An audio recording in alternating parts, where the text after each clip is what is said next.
श्रीमद्भगवद्गीता ज्ञान यज्ञ प्रवचन क्रमांक 222 अध्याय 5वां कर्म संन्यास योग और श्लोक क्रमांक 20। ओम त्र्यंबकं यजामहे सुगंधिं पुष्टिवर्धनम् उर्वारुकमिव बन्धनान् मृत्युर्मुक्षीयमामृतात्। समस्तजनकल्याणनिरतं करुणामयं नमामि चिन्मयं देवं सद्गुरुं ब्रह्मविद्वरं वसुदेवसुतं देवं कंसचानूरमर्दनं देवकी परमानंदं कृष्णं वंदे जगद्गुरुम्। ओम तत्सत्। भगवान श्री कृष्ण परमात्मा को प्राप्त हुए पुरुषों के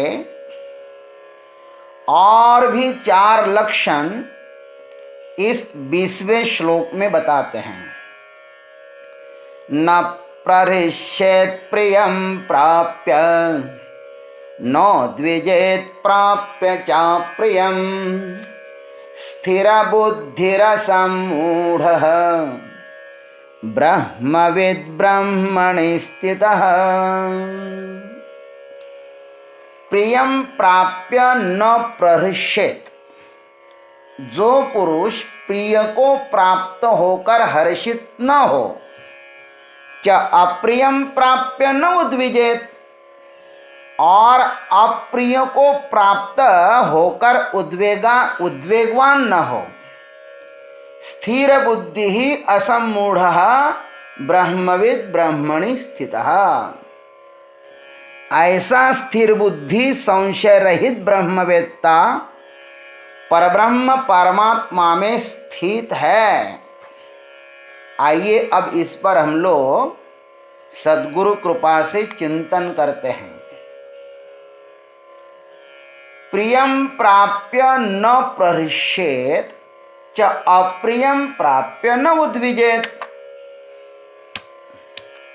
प्रिय और अप्रिय को प्राप्त कर आत्मज्ञानी न हर्षित होता है और न ही उद्वेगित होता है। हर्ष और उद्वेग ये दोनों भी मन के ही धर्म हैं। मन ही प्रिय और अप्रिय के साथ बंध जाता है। जहां आसक्ति होती है वहां पर प्रियता, और जहां अनासक्ति होती है वहां पर अप्रियता होती है। सुख की आकांक्षा से प्रियता और दुख की आकांक्षा से अप्रियता मन में प्रविष्ट होती है। इसलिए जो अज्ञानी लोग हैं उनको यह मन उन दोनों तरफ धक्के देता रहता है। मन मनुष्य को प्रिय में ढकेल देता है, क्योंकि वह किसी भी एक विषय में दीर्घकाल स्थिर नहीं रह सकता, क्योंकि यही उसका स्वभाव है। मन क्षणिक है, वह अधिक समय कहीं भी रुकता नहीं है। प्रिय से प्रिय भी वस्तु मिले तो भी यह मन द्वितीय क्षण में ही उससे विदा लेने की चेष्टा में संलग्न हो जाता है। इससे उल्टा अप्रिय से भी वह तत्क्षण हटना चाहता है। प्रिय के साथ अधिक समय रह नहीं सकता हो और दुख के पास रुक नहीं सकता, यही उसकी नियति है।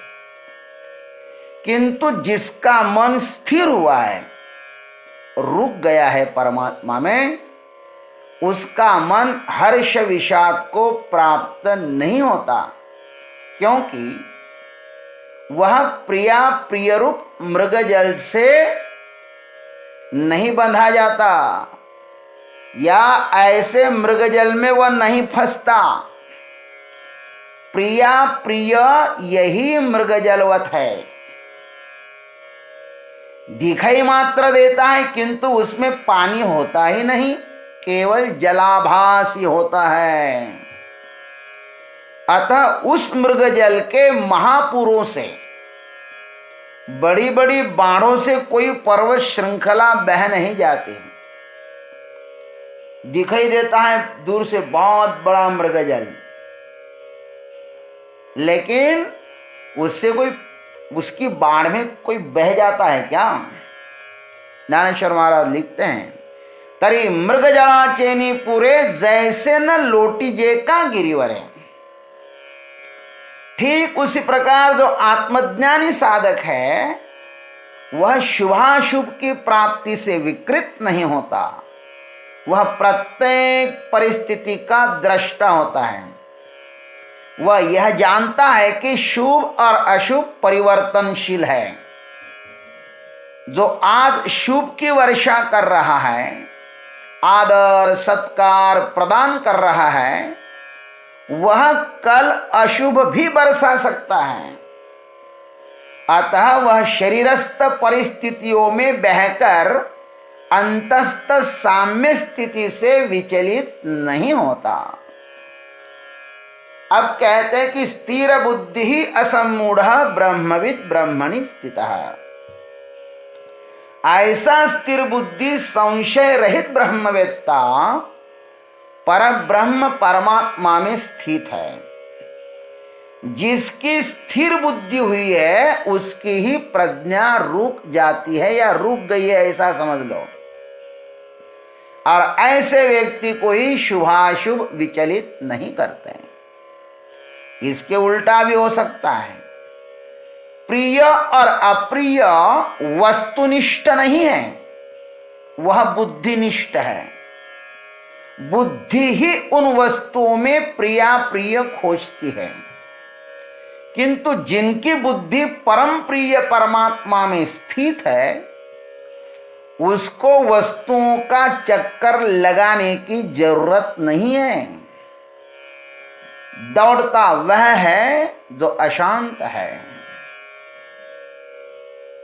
जो परम शक्ति को उपलब्ध हुआ है वह अपने में स्थिर है। भगवान श्री राम, भगवान श्री कृष्ण, इनका जीवन चरित्र इसका साक्षात प्रमाण है। बाहर से सब उनके विपरीत परिस्थितियां थी महाराज, किंतु वे भीतर से परम स्थिर थे।